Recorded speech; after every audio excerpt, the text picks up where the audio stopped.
Today's topic, engaging young dancers in online classes, addresses that trickiest of challenges, keeping your youngest students focused and engaged while isolated at home. Our presenter, Geraldine Grace Johns, will get us started by sharing many of her proven ideas. Geraldine Grace Johns was born in Wellington, studying full-time at the New Zealand School of Dance. She toured for several years throughout New Zealand, Australia, Japan, and South Korea in Ken Hill's original Phantom of the Opera.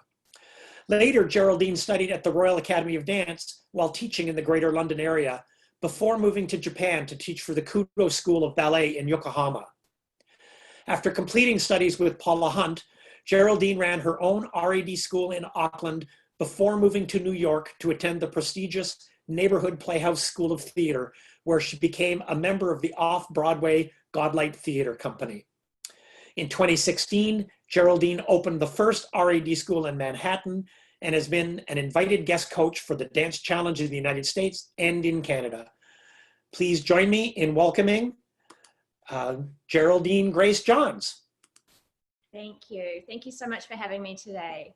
So we had a little bit about what happened here in New York City. Luckily, we had our first ballet exams on March 8th. That was successful. And then that following weekend, things were starting to shut down. And I made the call before it was actually official to close everything down on Saturday, the 14th of March.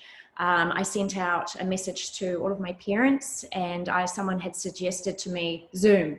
Had no idea what Zoom was at all, had never heard of it. I'm not computer literate at all.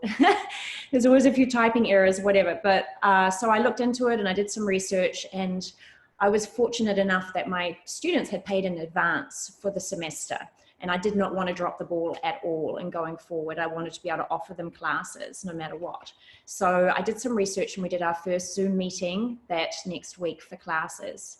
And it was very successful. The parents were very happy that I'd offered something straight away, but it was definitely trial and error of what works with a microphone, where we are with, other coming in and coming out. My first class, I have little ones from 3 years old, 2.5, some of them, they're now 3. One of my first students just burst into tears and she was crying and I couldn't understand. And they had her on mute and the mother was trying to console her. And afterwards she sent me an email and I said, oh my gosh, what happened? What happened to Zoe? Is she okay? She said, oh, Miss Geraldine, she was devastated. She thought everyone was at your apartment doing the class. They were all at your house. She couldn't understand why she couldn't go. So I did struggle for the first few weeks with having issues with the internet and for freezing and voice and things like that, not being able to hear people, stalling, and I was, trying to count them through and they were frozen and they all got confused. So I actually did have to update my Wi-Fi and get a new router. So I contacted my company and I had to pay a little bit extra for that, and I installed that at home, and that's made a huge difference going forward. I haven't had any problems now with freezing or sound quality or anything like that. So to start with, what I've been doing each week is I send out a weekly colouring in sheet. And I'm talking about for the kids from my 2.5, my tiny tots, through to primary level. And I send them out a colouring in sheet along with the Zoom meeting and just a little, how are you? I hope you've had a good week. And the students then will show us their colouring in each week at the beginning of the class. And so we all get to see what they've done. It's also, I found it's also been important when the students come in for the beginning of the Zoom class that I like to speak to the parents as well. And I try to encourage them that they also participate in the class with the little ones if possible. Because sometimes I notice that the parent's sitting on the sideline and the child's, the little one's doing the class, but she's getting distracted or whatever. But I've found that if the parent joins in or holds hands or we do something together, that the little one stays a little bit more attentive and more focused.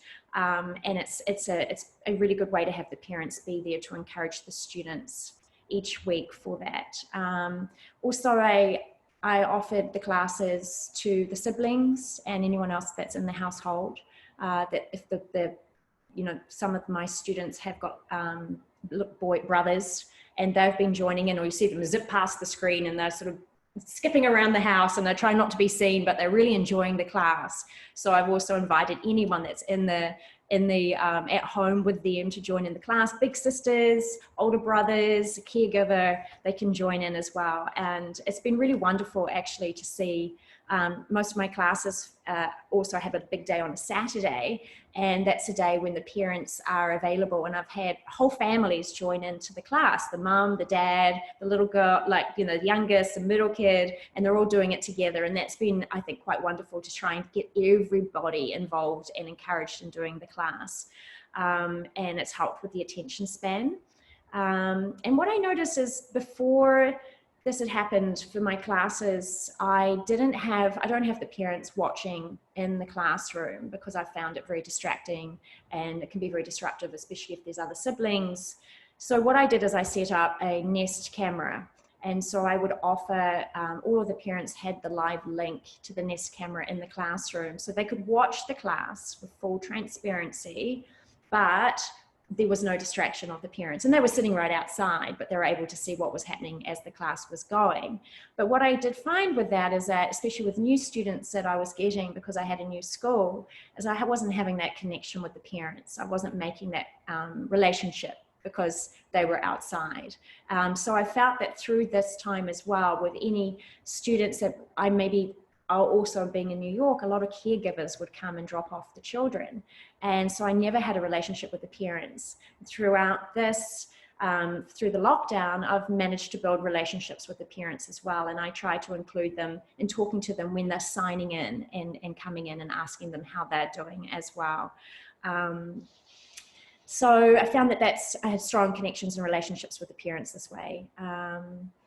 And as each student enters, just like we were doing here, I give them I start my classes exactly on time, and I give them a few minutes to come in, and I always speak to them individually. We all have a chance to talk, but I do it individually as they arrive and say, hello, how are you today? How's your week been? What have you been up to? And they seem to really enjoy that as well. And everyone gets to wave to everybody else before we get going. I also have asked them to bring, we're talking about the little ones now, the 3-year-olds and the 4-year-olds, if they'd like to bring their favorite toy to the class, to be an audience member or to watch them dance. And sometimes to have them as the toy can be a partner with them, and they can hold their toy. And I found that they quite like this, and they end up bringing one toy every week, a special toy that we get to introduced, and who is this toy, and they prop it up, and they quite like to have that, especially the little ones. I like to have their friends watching their little dance toy partner. And so that's been quite successful as well. And they seem to really like that. And, and they'll hold the toy around and they'll dance with it and things as well. And let's have a look here. We have, I also have encouraged the parents and the students at all the levels that I teach to still come, if they can, in their ballet uniform. So to still put on their leotard and their skirt and have their hair done. And I've encouraged the parents to talk about the class coming up.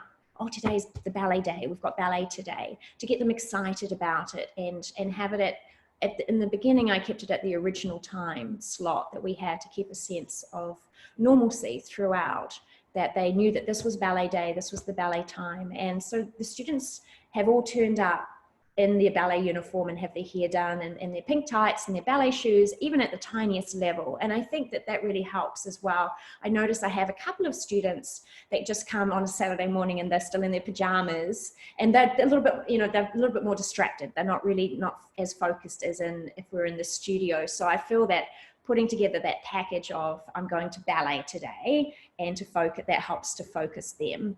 I've also asked them to try and refrain, especially from eating snacks, because I get some of the kids, they're up there and they're just watching what's going on, and they're eating snacks. I'm like, no, try and put the snacks away. And I say to mum or dad, if mum or dad are there, water's cool, let's have water, but can we just put the snacks aside and just do this, try and keep this as normal as possible, as if we were in the class. And I've even had, hands raised up in my primary class. And she's like, may I go to the bathroom, please? And I was like, okay, sure.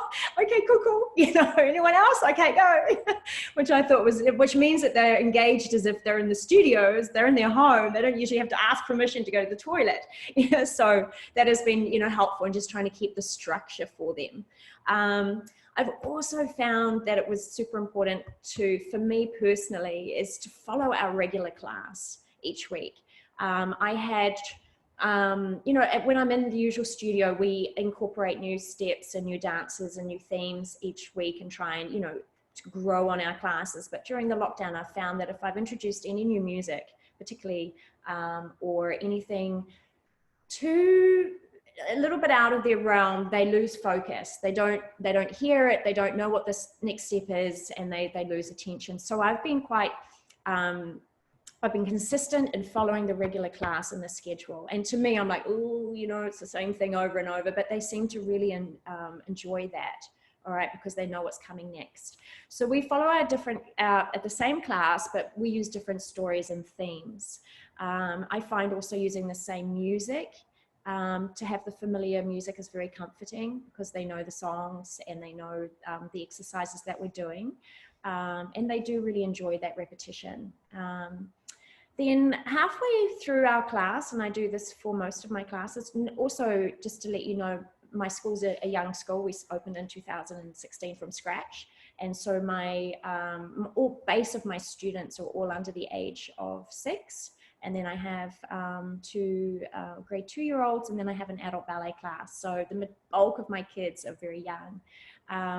And so halfway through the class, we have our creative dance section. And usually in the class, we'll have ribbons or scarves and props. We've got pom-poms, we've got maracas, and each student can choose a different prop. And we wait on the side of the room, and we have this set piece of music. And one by one, I'll call in somebody's name, and they'll come in and do their own creative free dance.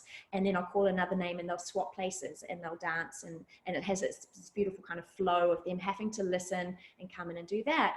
And so I thought, how am I going to do this in lockdown now? So it's actually worked out pretty well. I've asked the students and their parents if they would like to be creative and make props, because some of them don't have any. And I found each week that they're you know, the parents that are able to help them, they've come up with some very creative props. I have one little girl, she has a paper towel roll, and she's painted it, and then she's glued bits of ribbon and string to it. So it kind of is almost like the ribbon we used in class. They've made wands, you know, from the pipe cleaner, and then like a little fluff ball at the end of it kind of thing. And so they bring in different props each week, and they show us the prop that they've made, and then they do their creative dance. Also, I mean, I've got to be honest, the attendance does waver from week to week. So depending on the class size also, we can stop and I'll do one person at a time, and we'll watch that person do their dance if it's a smaller attendance. But I don't want them to lose their focus and go off. So I'm only, have to gauge it. It flows up and down, you know, different week to week. We have to be very open to whatever is going to happen in that class. And so we do the creative music, and then usually I have exercises that we do each week that throughout the class, there's many exercises I do that actually requires the little one to be creative and think, either if it's a color or if it's something to eat, or if it's a flavor, or if it's a smell, that I ask each one what their flavor or their whatever is. And I find that that's a really good way also to hold them a little bit, because I say, now I'm going to ask you, I'll talk to you about what I do. I call it a cup of tea knee. So the cup of tea knee is the skip position. And I show that the cup of tea knee, I can demonstrate it very quickly for you, is cup of tea knee is when you're here like this, and your cup of tea could sit on your knee if it's at 90 degrees. But if you were to have a cup of tea off your knee and it was here, it's going to fall on the ground and smash. So we've got to have a high cup of tea knee. And while they're showing me the cup of tea knee, I ask them what flavor tea it is. And so I would pretend, you know, take a cup of tea. What's that one today? Oh, and they'll say, oh, it's lemon honey. I'm like, oh, that's delicious. Thank you so much. Occasionally they give me coffee or cocoa. I'm like, oh, you love me. We get all sorts of different flavors. So just with getting them to think a little bit helps keeping them also, and I take each one off and I'm like, Samantha, it's your turn. What's your flavor? Cup of tea, knee, or, you know, what flower can you smell today? What's the smell that you've got? Is it vanilla or lavender? And that also has helped them. I can see them all thinking, you know, what am I going to say? What am I going to say? And it just helps, you know, keeping, rather than me just telling them what to do constantly, follow me, follow me, follow me. I like to have them to try and use their minds and come up with a creative color for the, when Cinderella goes to the ball and we do a warm-up exercise, and, you know, what is her dress color going to turn into? And the girls have got such wonderful imaginations, you know, or their wings. So I find that that's very, very helpful as well, just keeping them engaged, is to have them thinking. And then let's have a look here. What else have we got? Yeah, to remain flexible and to go with the flow with that. And then what have I got here? Oh, okay. So yes. So also at the end of our class, so like I said, I keep it quite repetitive. And at the end of our class, we have a dance that we do. And I find that the children really love that. And the parents have now come to learn this little dance. It's a dance that I made up myself. And it just involves all of the exercises that we've done during the day. So for the little ones, you know, we'll do walking on high-heeled shoes or on your demi-point, and then skipping and marching and pony galloping and running with fairy wings and twirling, and there's a balloon, and we're going to, how are we going to get home, and the fairies give us a balloon and we fly in the clouds and we twirl and things, and they love that dance. And it's about a 6-minute dance. So the classes I hold for the little ones are usually 45 minutes, but I have also noticed that some days it's a struggle, and I, you know, we try and it just seems to go so slow. Sometimes time just goes so slow. So you have to be flexible with that. So I try and keep the class quite fast paced. I find it's actually a little bit harder doing it on Zoom because there's no breather. You've got to keep go. You can't sort of stop and, like, you know, fix something or go and get the props and bring it over. There's no rest time. And without the maracas, you know, the rhythm exercises are a little bit more challenging, but I say, you know, we can still do the rhythm, but with the clapping. And so I try and keep that to go quite fast paced, but some days if it's really challenging, we may finish 5 minutes early. The parents are not upset about that. I also have had some students that have fled the city and they've gone to some of my students have gone back to Australia, or they've moved back to Europe. And so what I've done is I've actually videoed myself doing the class, the regular class.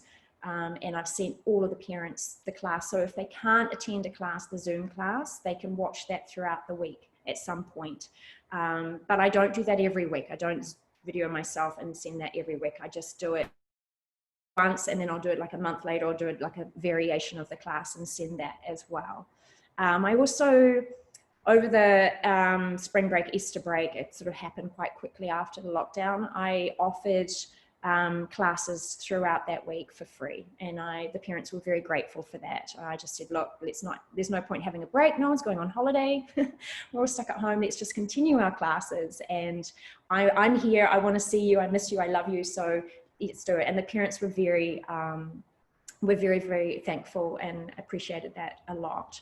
I also always have a guest appearance that is helpful. I have a little dog called Paradise, and she would come to ballet with me on special occasions. And there's a drawer, this sounds like animal cruelty, it's not. There was a little drawer that we have that she would go into and just fall asleep. And then in the end of one of our classes, we have looking for the dragon, and we creep around and incorporates the pony gallops. And then at the end, we open the drawer and Paradise pops out, you know, and it's a great thing. So they always ask if you have a pet or something at home. I found that the girls really love to see Paradise, and I incorporate her at some point in the class, usually at the beginning or at the very end, and they get to see her. And she would come to those classes. So she's now going to have to come to every single class when we reopen. I don't think they want to see me, actually. I just want to see my dog. And then I also, my older students, like I said, I've got a couple of grade 2 girls as well. actually to all of the students, I sent out an email and I said, look, if some of you it's hard and challenging to come to the Zoom classes, I know with a lot of the online schooling, even for the little ones, the 3-4-year-olds are still having online classes, and their parents are like, look, they just don't want to be on the computer anymore. They don't want to do Zoom, but we miss you. So I offered to everyone, if they would like to do a FaceTime with me in Paradise, more for Paradise, that they could call me and we could set up a time and we would have a FaceTime visit. That's not doing ballet. That was just a little chat, you know, and the parents really appreciated that. And I have a couple of my older students quite regularly, 2 or 3 times a week. They just say, can we talk? And I'm like, yes, I'm available, and we'll have a little FaceTime chat, and, you know, they'll show them around or whatever. And I felt that, I know some of you have huge schools and you can't do that with, but for me, with the smaller school, I felt that I didn't have a lot of people respond to that other than thanking me. But I think just offering as much of yourself and love and care at this time for the kids is the most important thing. And it's also been really nice for them to you know, they've come into my home. This is not my home. I'm just here for 2 weeks. I'm very lucky. I have a tiny little studio apartment in New York City. It's like the size of this. But so, you know, and I was always a little bit embarrassed to start with. I was like, you know, I'm not, you know, doing it for the love. I don't have a massive house or anything. And so I kind of cornered myself so no one would see that my bed was right there. But, you know, it's actually what I've realized is it's made a stronger connection with the students and their families as well. To see me, they've seen who I am, and I see a little bit more of them as well, being in their homes too. And I've also asked the parents to, if they would like to, if they could notify me if anyone has a birthday that week. So if there's someone anyone that's having a birthday, and I printed off these little birthday banners. You print them off individually, and I cut them out, and I had all this time, so I laminated them and cut them out, and then I put them up on my wall at home, happy birthday. And I had bought a ton of balloons for, you know, for parties and things, and so I would blow up balloons and put them all around my house, my apartment. And so then when, you know, that week or that they come in for their class, I would say a very special happy birthday. This is for you. And we all say happy birthday. And I've had many, many thanks from the parents saying, thank you so much, because, you know, it's been a tough time and this is a birthday that they'll remember. Seeing that and having that special announcement that they, you know, were really something quite special. So you'll have a link to the birthday banner for that. And then I've also said to most of my students to a little bit geared towards the older ones, that if they would like to draw or do any artwork or do anything that's ballet related or any pictures at all, actually, if they'd like to do something and send it to me or show me, and we can frame it and we'll put it up in the ballet studio when we come out of this time. And so we'll have artwork, and also it'll be a reminder of what we've come through. And I just wanted to share with you one picture that one of my 10-year-old students did, and she sent this to me yesterday. And actually we were on she was one of the ones that FaceTimed me, and so she was FaceTiming me and I was writing some things down and she was drawing, and we're just hanging out, you know, just for like 10 minutes, and then she sent me this beautiful little picture. And I thought that was just wonderful, you know, to see their creativity. And I had, oh, right. So, and then I had, you know, this is a quick picture of my apartment with the happy birthday banner and the balloons around. And then, you know, I obviously moved my chairs away and everything. And they loved that, to see that, and it made them feel super special. Also, my primary students and above as well, I find the parents are always there. Well, especially a lot of my classes are on Saturdays too. But the parents are always around. So I've tried to encourage them and said, whoever would like to create a dance and show it to us next week. You can choose your own music, and then you can let me know what the music is, and I can either play it through Spotify or YouTube here, or you can play the music through there. And so I've had two students a week present their dances, and last week I had a little one and her mum had helped her as well, and like down to the timing, like you could see, like she really spent so much time on this dance and she actually choreographed it. So that was also, you know, so it gives them something to think about throughout the week too. And I also, as I said, I have colouring and activities that I send out to the students, and I had, for the little ones, I had paper doll cutouts. And so each week there's a different theme, and we'll focus on a different theme. So I just wanted to talk to you a little bit about where I found those resources. And Bethany will send you a link to this resource if you are interested. So a couple of years ago, I joined up with a program called Once Upon a Ballet. And it's basically just a teaching resource for little ones from 18 months through to, I think, 5 years. It has classes, but also what I found very valuable is it has, they have certificates, they have colouring in, they have ideas, activities, props where you can buy props from, especially for me who was, came to a different city and didn't, have the same resources as I had in New Zealand where to buy things. And so there's a curriculum and it has playlists as well. So it will give you, if you're struggling for ideas, it gives you summer camp ideas. So they'll go through Cinderella, Princess and the Pea, Snow White. They have Thumbelina, they have the Ice Princess. They have got lots of different themes, and in those packages they have colouring in charts, they have playlists as well, and they have all the exercises. So if you really want to shut off and just do something like for the little ones, that can be resourceful. I use it for the activity sheets mainly, and as inspiration. They also have stock photos that you have copyright to then to use on your Instagram or things like that as well if you want to. And it's you pay for a one-off fee, and then basically you're a lifelong member, and there's also a lot of free resources. So even if you go to the link, there's a lot of free resources. You don't even have to buy the package. But I found that to be really helpful, especially with the colouring in, and it's all ballet themed. Everything's ballet. So it's pretty awesome. I have also sent, as for the Royal Academy of Dance, as things are coming through, all the online classes that are available, especially for the older students as well, and for primary through to grade 5, I send through that link, and I do that pretty much weekly to my students as a reminder to go on there and use that as an additional tool as well. And those classes are fabulous, and it's also been a really great way for me being, the RED teacher in New York, who most people hadn't really heard of the RED at all. It's been a really great time for me to actually publicize the RED as well, because there's so many online resources now and everyone's at home.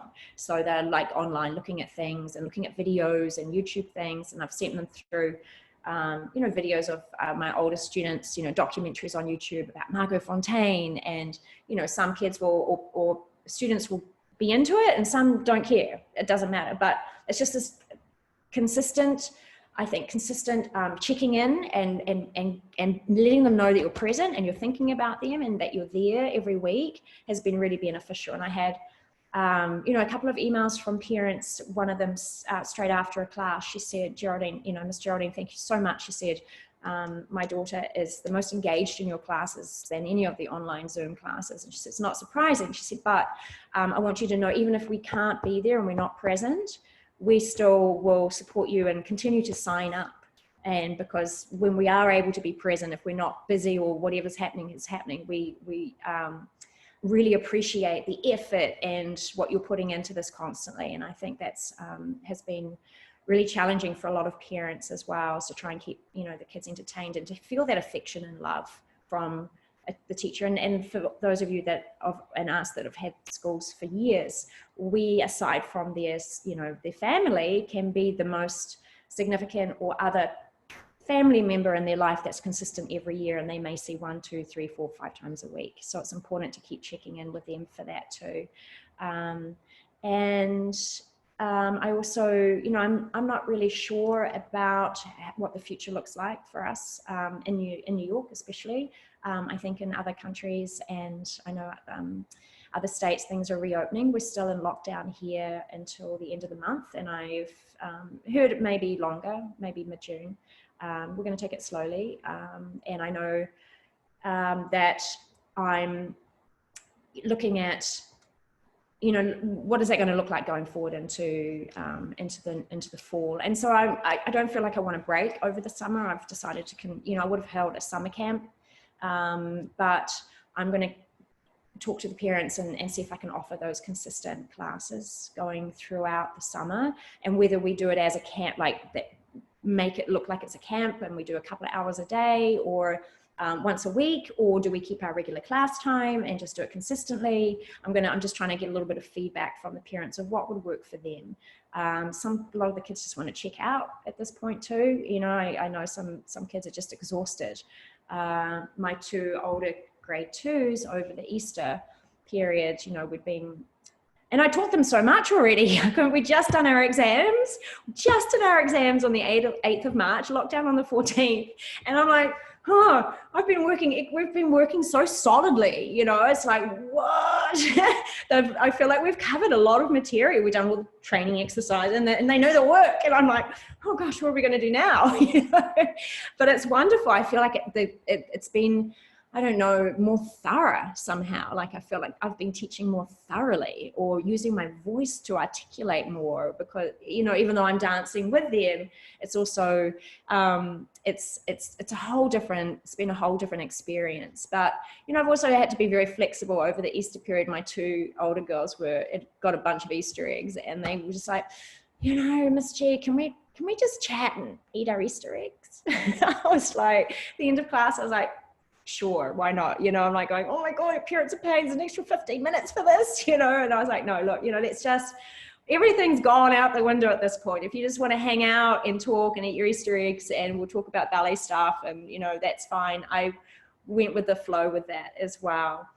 I also, so, you know, I'm thinking about the future, and a lot of my parents are probably not going to come back for the summer. The areas that I teach, they've all got holiday homes or gone to their grandparents upstate. So I think I'd like to offer those ongoing classes, and if we're able to go back to having small gatherings, I think the parents are going to be quite a little reluctant to enter the classroom too quickly here in New York. I mean, I'm talking about New York City. It's been pretty tough here.